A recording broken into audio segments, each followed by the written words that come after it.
Bonjour et bienvenue.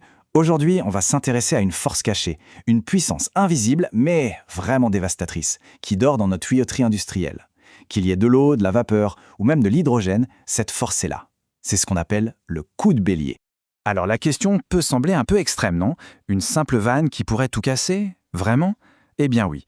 Imaginez des kilomètres de tuyaux, un fluide qui circule à toute vitesse. Et là, un seul geste, on ferme une vanne d'un coup sec. Ce geste, a priori anodin, peut déclencher une véritable catastrophe. On va voir ensemble comment c'est possible. Bon, alors c'est quoi exactement ce coup de bélier? En fait, c'est un phénomène de mécanique des fluides. Le mot important ici, c'est transitoire. Ça veut dire que tout se passe en un clin d'œil. Le scénario est simple, on stoppe net un liquide qui était en plein mouvement. Toute l'énergie de ce mouvement, son élan, doit bien aller quelque part. Et c'est là, précisément, que les problèmes commencent. En fait, c'est de la physique pure et dure. C'est le fameux principe de conservation de l'énergie. L'énergie, elle ne peut pas juste disparaître comme par magie, ce serait trop facile.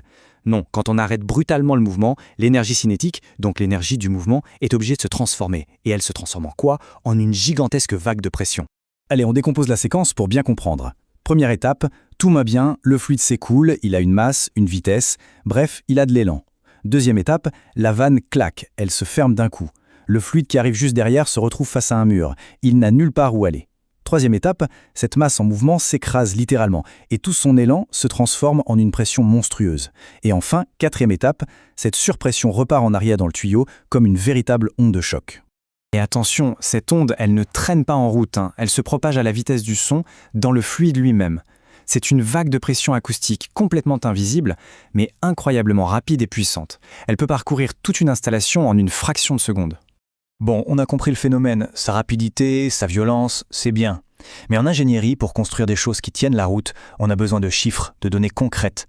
Comment est-ce qu'on peut calculer et donc anticiper la force de cet impact? Heureusement, il existe un outil pour ça. Et voilà l'outil en question, l'équation de Joukowski. Bon, elle peut faire un peu peur au premier abord, mais c'est elle, la clé pour quantifier le pic de pression. C'est grâce à elle qu'on peut calculer très précisément la surpression, ce fameux delta P qui est généré par l'arrêt brutal du fluide. Allez, on regarde ce qu'il y a dedans et on va voir que c'est très logique. Le delta P, c'est ce qu'on cherche, la force du choc. Cette force, elle dépend de ρ, qui est la masse volumique. En gros, plus le fluide est lourd et dense, plus l'impact sera fort. Logique. Elle dépend de c, la vitesse de l'onde. Et surtout, elle dépend de delta V, la variation de vitesse. Et ça, c'est vraiment la conclusion la plus importante de cette équation. Le facteur delta V, cette variation de vitesse, est directement lié à la rapidité avec laquelle on ferme la vanne. Autrement dit, plus on ferme vite, plus la surpression est violente. C'est mécanique, c'est mathématique, il n'y a pas d'échappatoire. Et là, on quitte un peu la théorie pour revenir au monde réel, celui des usines, des équipements sous pression. Parce que ce pic de pression, ce n'est pas juste un chiffre dans un calcul. Dans une installation industrielle, ça représente un danger très concret. Un danger pour le matériel, mais aussi pour les gens qui travaillent autour. Alors, où est-ce que ça risque de casser? Eh bien, l'onde de choc, elle va chercher les points faibles, les maillons faibles de l'installation. Et très souvent, les zones les plus à risque, ce sont les soudures. Elles peuvent céder sous une contrainte aussi soudaine. Et il y a aussi les supports de tuyauterie, qui peuvent tout simplement être arrachés par la violence du choc. La question, c'est donc comment on fait pour éviter le pire. La solution, en un mot, c'est le contrôle. Regardons la différence. D'un côté, l'arrêt brusque. L'énergie est libérée violemment, une onde de choc se forme et on a un risque de casse. De l'autre, avec une fermeture lente et contrôlée, l'énergie se dissipe tout en douceur, la pression reste stable et l'installation reste en sécurité. Heureusement, les ingénieurs ont des solutions très concrètes pour gérer ça. La première, c'est tout simplement de programmer les vannes pour qu'elles se ferment plus lentement. Et la deuxième, c'est d'installer ce qu'on appelle des ballons anti-bélier.